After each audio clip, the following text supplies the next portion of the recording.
So guys, given the fact that the Oscars are about to come on in a really short time now, I need to go ahead and talk about the last three movies that I have yet to talk about.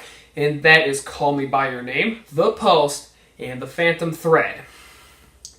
And guys, these are some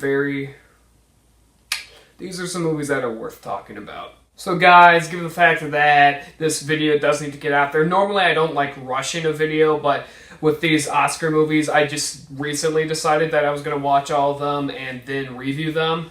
So I kind of need to rush this video, but fortunately, at least I got to see the videos. Now I'm here to talk about them, but this is going to be a one take, just me talking about one take per movie, talking about my impressions, what I liked and what I didn't like. And well, first off, let's start off with Call Me By Your Name. Call Me By Your Name is actually a pretty interesting movie. To describe the plot, it's basically about this 17-year-old guy, and he's trying to figure... This is basically a movie about the 17-year-old main character discovering his sexuality and discovering all of these desires that he has, and then he meets somebody else that he ends up falling in love with, and that we end up realizing that he's bi. And given the fact that nowadays we have plenty of people coming forward saying that they are gay or bisexual, I think that this movie really is relevant because this movie does not have any of the type of offensive... Like, for example, if you were to make a movie about someone being gay or maybe someone coming forward, you would probably have a part in the movie where they would experience some backlash for coming out. In this movie, this is nothing like that. This is a movie all about him discovering who he is and why he does what he does. And then he obviously meets other people, and then stuff like explodes into all of these like fun situations that he goes through, and then we get some heartbreaks here and there, and overall, the movie, I really, really liked it. This is actually a very heartwarming movie with a lot of really, really solid performances. This is an adolescent movie to a T. This is a movie that I would compare to Lady Bird, which is also a Best Picture nominee. Because this movie is very heartfelt, very heartwarming, very genuine, and it just feels right. This movie feels like an actual teenager story, whereas like with other movies, you don't believe it for a second. But with this movie, this does feel like a true teenager story, given the fact that I know people who have actually had their ups and downs in high school. And well, this movie portrayed that beautifully. Not only that, the direction by Luca Guadagnino? Sorry if I butchered your name, but I tried. And well, his direction is magnificent. This has plenty of great wide shots. The cinematography is fantastic. And everything in this movie looks beautiful. Not only that, I like the fact that the house they live in is like a 17th century house, and everything looks beautiful. And the soundtrack is also really good. The performances are good. The direction is good. And so, because of it, I'm going to go ahead and give Call Me By Your Name a 10 out of 10. Now, with The Post. Steven Spielberg, being one of my favorite movie directors of all time, he has made some really, really good movies. He's obviously made Raiders of the Lost Ark, he's made E.T., Jurassic Park, Saving Private Ryan, the list goes on. Even recently, Bridge of Spies, which is also very, very good. And now, with this movie, The Post, supposedly Spielberg was really passionate about making this movie. So he just went full force and decided to make this movie. Well, what is The Post even about? It's basically about the Washington Post, and throughout the movie, it's basically a journalism kind of thriller, if you will. It's a movie about the Washington Post, and well, they go ahead and they get some info about the United States government and what they know and what they're not releasing out to the public. And then there's a whole scandal going about, and this all takes place a bit before Watergate, while Nixon was still in office, and we get a whole bunch of whether or not we should put this out there, should the public actually know this, and we get all of the troubles that come up about it. The U.S. government sues the press if they decide to go out with the info, and the story is interesting. But you want to know what sucks? Is that what I just told you, that mainly comes in about the second half of the movie. Because the first half is all about setting up our characters, but here's the problem. Our characters aren't necessarily the most interesting people. Sure, we got Tom Hanks, who is rugged and all that stuff, and then we also got Meryl Streep, who is Meryl Streep. She does what she does and is Oscar baity, but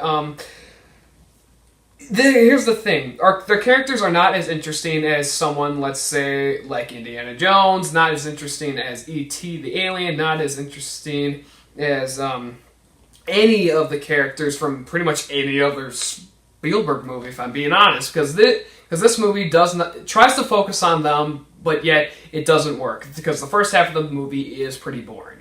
It is a pretty slow-paced first half that really didn't capture my interest at all. As a matter of fact, I kind of dozed off half an hour in and woke up when I was like another 10 minutes, woke up like another 40 minutes in, and I was like, what the hell? So I had to rewind back to where I was, and then I finally watched the rest of the movie, and guys, the first half doesn't work, but when the second half goes, this movie gets so much better because it becomes the thriller that everyone was expecting it to be, and the direction is good, the performances are pretty decent. They're obviously all played by Tom Hanks, the Meryl Streeps, the good Oscar baity people, and this movie does feel a bit Oscar baity at times, given the fact that it is a period piece, and that Meryl Streep is in the movie because she's a 21-time Oscar nominee, so I mean, what the hell. But aside from a pretty boring first half, The Post is actually pretty interesting. It's a pretty interesting period piece with some decent performances, a decent story, and a new outlook that is actually pretty relevant with our time, given what Donald Trump is dealing with in his presidency. I'm going to go ahead and give The Post a 7.5 out of 10. Now on to The Phantom Thread, which is probably the hardest movie I have to talk about, because this is a movie that I don't really know how I feel about it. I can't tell if I think it was a masterpiece, or I can't tell if I thought it was absolutely boring or pretentious. But I'll go ahead and try. Because this movie, well, The Phantom Thread is about Daniel Day-Lewis's character, and he is basically like a fashion designer, or more or less, well, I say fashion designer, but he treats it more of a higher standard. Like, for example, he treats it as art, just like how a lot of people would if they were to write a book, make a movie, do any of that. They'd consider it their own art. And, well, he goes ahead, he meets this girl, starts to fall in love, and, well, that's the thing, is that he gets so consumed by his art that things don't necessarily play out the way he wants them to. He has like a very specific routine, and he's one of those people that has OCD to an extent, because he wants his work to be a routine. It needs to be a certain way, or else the rest of his day gets screwed up.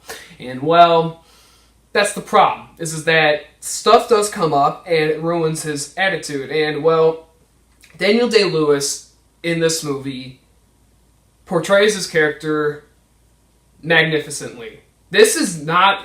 Daniel Day-Lewis has stood the test of time and has showed over and over again that he is one of the greatest actors working in Hollywood, because of the fact that whenever he comes on stage, he does not have any type of stereotypical performance. He has a performance that is always engaging and always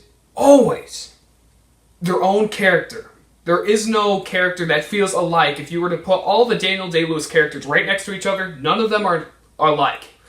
And yet, Daniel Day-Lewis does it so well with all the characters that he's played in every movie. And that's why he is among the best actors working in Hollywood. And he does a magnificent job in this movie, as do most of the other actors in this movie. But now, if I were to have one complaint, it's more or less the ending. I won't say what happens, but the ending of the movie is kind of a toss-up. It's kind of a weird, how do I say it? It's a choice that will leave people divided. And with me, I don't think I found it working, because it kind of does change the way we view some of the characters in this movie. And I didn't necessarily like what happened. Some people might like it and say, whoa, had balls or whatever, but here's the thing, I didn't like it too much, and because of it, the ending kind of, not necessarily ruining the movie or anything like that, just not necessarily being what I wanted it to be, The Phantom Thread has great performances, great directional style, has a very interesting story, but with an ending that didn't necessarily leave me off on the best taste, I'm going to go ahead and give The Phantom Thread an 8.5 out of 10. Alright, so well, there we go. We just went over the last 3 Best Picture nominees that I had to review, and that was Call Me By Your Name, The Post, and The Phantom Thread. And as you can tell, I really liked Call Me By Your Name. Phantom Thread was pretty decent, and The Post, well, it was good, just not as great as I thought it could have been. But that's besides the point.